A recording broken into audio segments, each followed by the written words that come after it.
এবার তো কেলানি খাবে। কেন? পাড়ার লোক কি বলেছে শুনেছো? কি বলেছে? পোস্টে বেঁধে তোমায় পিটবে। লোকের থেকে চিটিংবাজি করে টাকা পয়সা নিয়ে টাকা দেবে না, মুদিখানা দোকানে মাল খেয়েছো সেখানে পয়সা দাওনি, আবার 10 টাকা করে বিড়ি ফোনপে করে দিচ্ছি, আমার নেটওয়ার্ক নেই।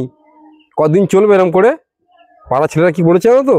পোস্টে বাঁধবে আর জম্পেস খেলাবে তোমাকে। কার কত বড় ক্ষমতা আছে আমি দেখে নেবো। কেউ মায়ের পেট থেকে অপরাধী হয়ে জন্মায় না, অপরাধী কারা বানায়? এই সমাজ, এই তোদের মতো লোক।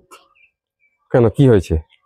আমি যখন খেটে খাওয়ার চেষ্টা করেছিলাম, সবাই ডরে গিয়েছি, কাজের জন্য কেউ কাজ দিয়েছে?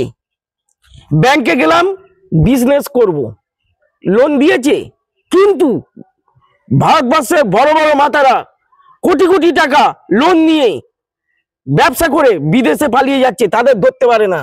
আর আমি ছোটখাটো অপরাধ করেছি, আমার মারবে। কার ক্ষমতা আছে ডাকিস? তার আগে শোন,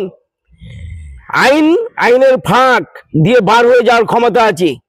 পরিস্থিতি খারাপ দেখবো, সোজা থানায় ফোন করব, হ্যালো বড়বাবু আমি অপরাধী, আমাকে নিয়ে চলে যাবে। কিন্তু গায়ে টাচ করার কারোর ক্ষমতা নেই। আমি মানব অধিকার কমিশনে রিপোর্ট করব, আমার গায়ে কেউ টাচ করলে। মানুষের গায়ে হাত দেবে না, যা হাতে দিলাম। হ্যাঁ, এই তো আমি দিলাম। তুই তো ভালোবেসে কাকার এরাম করেছিস। আচ্ছা, টাচ করা বলতে কি? ও আচ্ছা আচ্ছা, হিট হিট হিট, হ্যাঁ। এখনো আমার সেই দিন আসেনি। আচ্ছা, তাহলে পাড়ার লোকে কি বলবো? আমি পাড়ার লোকের কাছে বলবি ক্ষমতা থাকে গায়ে টাচ করে দেখতে। ঠিক আছে, তাহলে আসি। হ্যাঁ যা।